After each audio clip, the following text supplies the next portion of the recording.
بسم اللہ الرحمن الرحیم۔ ناظرین السلام علیکم۔ ہسٹری آف پاکستان کی 5ویں قسط کے ساتھ حاضر ہیں۔ آپ دیکھ رہے ہیں کڑوا سچ اور میں ہوں حبیب چودھری۔ گورنر جنرل غلام محمد کے جانے کے بعد اسکندر مرزا کو عارضی طور پر پاکستان کا گورنر جنرل بنایا گیا، لیکن وہ اپنے دوست فیلڈ مارشل ایوب خان کے ذریعے مستقل طور پر اس سیٹ پر قابض ہو گئے اور انہوں نے پاکستان کے تیسرے وزیر اعظم محمد علی بوگرا کو گھر روانہ کر کے چودھری محمد علی کو پاکستان کا چوتھا پرائم منسٹر بنا دیا۔ چودھری محمد علی جلندھر کے ایک زمیندار چودھری خیر الدین کے گھر 15 جولائی 1905 کو پیدا ہوئے۔ چودھری محمد علی بچپن ہی سے محنتی، ایماندار اور جفاکش تھے، اور ان کی محنت کی ایک مثال یہ ہے کہ شاعر مشرق علامہ اقبال کی فارسی کتاب اسرار خودی جب پہلی بار چھپ کر بازار میں آئی تو چودھری محمد علی کے پاس کتاب خریدنے کے پیسے نہیں تھے، تو انہوں نے ایک دوست سے کتاب ایک رات کے لیے لی اور پوری رات میں کتاب کی ایک نقل خود ہاتھ سے لکھ کر تیار کر لی اور صبح دوست کو کتاب واپس کر دی۔ چودھری محمد علی ہمیشہ اسکول اور کالج میں اول پوزیشن حاصل کرتے رہے۔ 1927 میں پنجاب یونیورسٹی سے MSc کی ڈگری حاصل کرنے کے بعد اسلامیہ کالج لاہور میں لیکچرار بن گئے، لیکن قدرت کو کچھ اور ہی منظور تھا۔ 1928 میں آڈٹ اینڈ اکاؤنٹ کے محکمے میں بھرتی ہو گئے اور لیکچرارشپ چھوڑ دی۔ 1932 میں بہاولپور کی ریاست کے ماہر مالیات مقرر ہوئے۔ 1936 میں مالیاتی دفاع کے ڈپٹی ایڈوائزر مقرر ہو گئے اور ان کی ترقی کا یہ سفر جاری رہا۔ 1943 میں وہ محکمہ جنگ کے معاون مشیر مقرر ہوئے اور 1945 میں اسی محکمہ میں بطور فنانشل ایڈوائزر تعینات کر دیے گئے۔ 1943 میں حکومت برطانیہ نے مشرق وسطیٰ کے جنگ زدہ علاقوں کے دورہ پر بھیجا اور ان کو امریکہ اور برطانیہ میں بھی حکومت برطانیہ نے سرکاری دوروں پر بھیجا۔ 1947 میں جب پاکستان اور ہندوستان کی تقسیم ہوئی تو اس تقسیم میں ہندوستان اور پاکستان تقسیم کمیٹی کے رہبر کمیٹی کا رکن مقرر کیا گیا، جس کا پاکستان کو بہت فائدہ پہنچا، اور قائد اعظم محمد علی جناح اور خان لیاقت علی خان پاکستان کے پہلے وزیر اعظم چودھری محمد علی کی صلاحیتوں کے معترف تھے، اور ان کے دونوں کے کہنے پر چودھری محمد علی پاکستان آ گئے اور انہیں پاکستان کا پہلا سیکرٹری جنرل کا عہدے پر تعینات کیا گیا۔ چودھری محمد علی جب تک اس عہدے پر رہے یہ عہدہ قائم رہا، اور جب انہیں سیکرٹری خزانہ کے منصب پر تعینات کیا گیا تو یہ عہدہ خود بخود ختم ہو گیا، اور قیام پاکستان کے بعد سیکرٹری جنرل کا عہدہ جو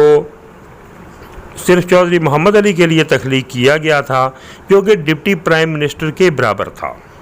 ان کے جانے کے بعد یہ عہدہ ختم ہو گیا اور آج تک اس عہدے پر کسی کو تعینات نہیں کیا گیا۔ پاکستان کی موجودہ بیوروکریسی کی سمت قائم کرنے میں چودھری محمد علی کا بڑا اہم کردار ہے۔ چودھری محمد علی 4 سال سیکرٹری خزانہ رہے اور یہ عہدہ ان کی چوائس پر ان کو دیا گیا، اور سیکرٹری خزانہ کے بعد چودھری محمد علی بوگرا کے بعد پاکستان کا چوتھا وزیر اعظم بنا دیا گیا۔ گورنر جنرل غلام محمد رخصت ہو چکے تھے اور Iskander Mirza major general retired governor general Pakistan بن چکے تھے۔ اسکندر مرزا 1955 میں پاکستان کے تیسرے گورنر جنرل بنے۔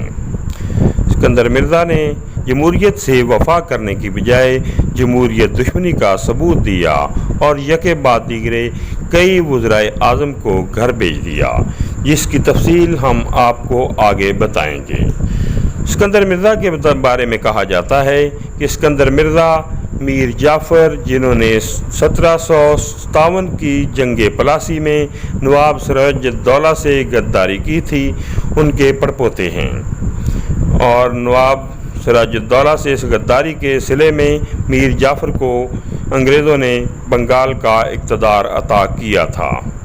سکندر مرزا بھی جب تک اقتدار میں رہے تو وہ ملکہ برطانیہ کے وفادار رہے، اور اقتدار کے بعد بھی وہ جب تک زندہ رہے ملکہ برطانیہ کی طرف سے ان کو لگاتار وظیفہ ملتا رہا،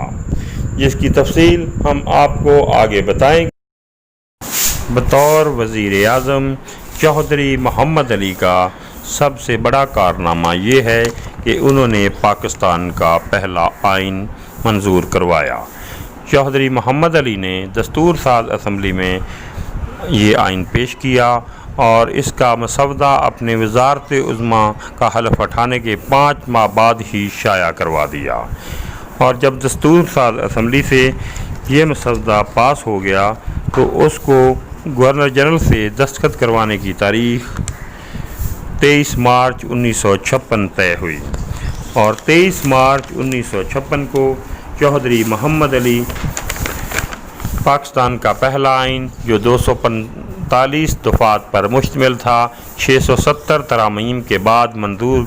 کروانے میں کامیاب ہو گئے، اور 23 مارچ 1956 کو گورنر جنرل سکندر مرزا سے یہ آئین منظور کروانے کے لیے گورنر جنرل ہاؤس ایک دولہے کی طرح سج کر ایک بگی میں بیٹھ کر گئے، اور گورنر جنرل سکندر مرزا سے اس پر دستخط کروا کر واپس لے آئے۔ یوں پاکستان کا پہلا آئین منظور ہو گیا۔ اس سے پہلے پاکستان کے پاس اپنا آئین نہ تھا، اور 1935 کے غلامی دور کے ایکٹ کے تحت ہی پاکستان کو چلایا جا رہا تھا، جس میں سربراہ مملکت ملکہ برطانیہ تھیں، اور اس آئین بنانے کے بعد چودھری محمد علی نے پاکستان کو ملکہ برطانیہ کے تسلط سے آزاد کروا دیا، اور 23 مارچ کو یوم جمہوریہ منانے کا اعلان کیا گیا، اور 2 سال تک 23 مارچ کو یوم جمہوریہ کے طور پر ہی منایا جاتا رہا۔ 2 سال بعد جب جمہوریت ہی نہ رہی تو یہ دن یوم پاکستان کے نام سے منایا جانے لگا، حالانکہ اس سے قبل 14 اگست کو یوم پاکستان منایا جاتا تھا۔ 23 مارچ کو قرارداد پاکستان سے جوڑنے کا مغالطہ بھی غلط ہے۔ خورشید کمال، جو پاکستان میں ایک عزیز کے نام سے جانے جاتے ہیں، اپنی کتاب the murder of the history میں لکھتے ہیں کہ قرارداد پاکستان 23 مارچ 1940 کو پیش ضرور ہوئی، لیکن اس کی منظوری 24 مارچ 1940 کو ہوئی تھی۔ کا دور تھا۔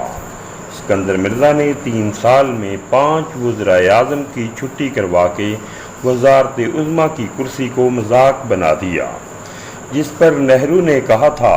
ہم نے اتنی دھوتیاں نہیں بدلیں جتنے پاکستان نے وزیر اعظم بدلے ہیں۔ سکندر مرزا کا پہلا شکار محمد علی بوگرا تھے، جن کو ہٹا کر بیوروکریٹ چودھری محمد علی کو وزیر اعظم کی کرسی پر بٹھایا گیا، لیکن 1956 میں چودھری محمد علی کو بھی گھر بھیج دیا گیا، اور ان کی جگہ حسین شہید سہروردی کو وزیر اعظم بنایا گیا، لیکن جب انہوں نے اختیارات اپنے ہاتھ میں لینے کی کوشش کی تو انہیں بھی فارغ کر دیا گیا۔ ان کی جگہ ابراہیم اسماعیل چندریگر کو وزیر اعظم بنایا گیا، جن کو آئی چندریگر بھی کہا جاتا ہے، اور صرف 2 ماہ بعد ان کو بھی فارغ کر کے ملک فیروز خان نون کو پاکستان کا وزیر اعظم بنایا گیا۔ یہ پاکستان کے پہلے وزیر اعظم تھے جن کا تعلق پنجاب سے تھا۔ اس سے پہلے جتنے بھی وزرائے اعظم آئے، قائد اعظم کے علاوہ سب کا تعلق یا تو مشرقی پاکستان سے تھا یا وہ مہاجر تھے۔ تو اس سے پہلے پنجابی وزیر اعظم، جس نے سب سے بڑا کارنامہ یہ سر انجام دیا کہ گوادر کی بندرگاہ کو سلطنت عمان سے واپس حاصل کر کے پاکستان میں شامل کروایا۔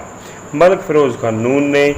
اکبر بگٹی کی مدد سے سلطنت عمان کے ساتھ کامیاب مذاکرات کیے، اور $1 کروڑ کے عوض